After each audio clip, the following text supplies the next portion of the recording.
Les obligations peuvent, les obligataires peuvent-ils exercer leurs droits individuellement lorsqu'un ou plusieurs représentants de la masse a été désigné?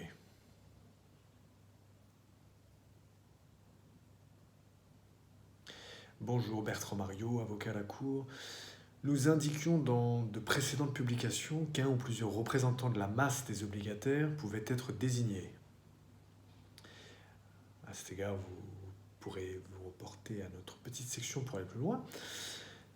Dans ce cas, donc, lorsqu'un ou plusieurs représentants de la masse des obligataires a été désigné, les obligataires ne pourront plus individuellement exercer leurs droits, comme l'indique la loi. Le délai de 6 mois.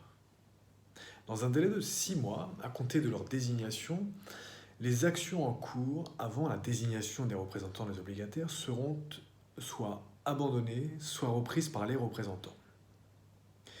À l'écoulement du délai de 6 mois, les actions non reprises par les représentants seront éteintes. Exception. Les jugements définitifs.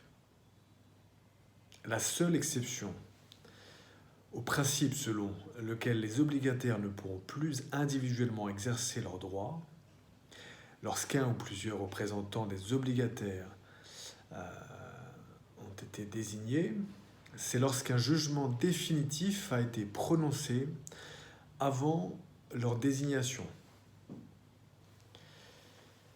Dans ce cas, le ou les obligataires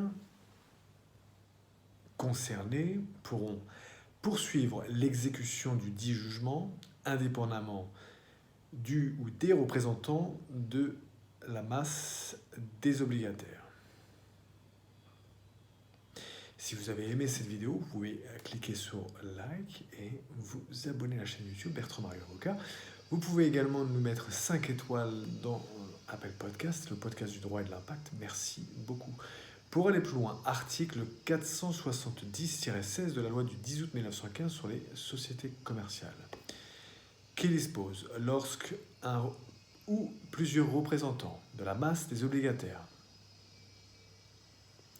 ont été désignés conformément à l'article 470-4, les obligataires ne peuvent plus exercer individuellement leurs droits. C'est l'alinéa 1er de l'article 470-16. Maintenant, deuxième alinéa de l'article 470-16. Lorsqu'un ou plusieurs représentants de la masse des obligataires sont désignés pendant la durée de l'emprunt,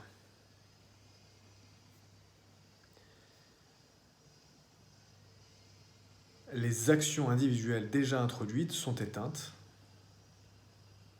à moins que le ou les représentants de la masse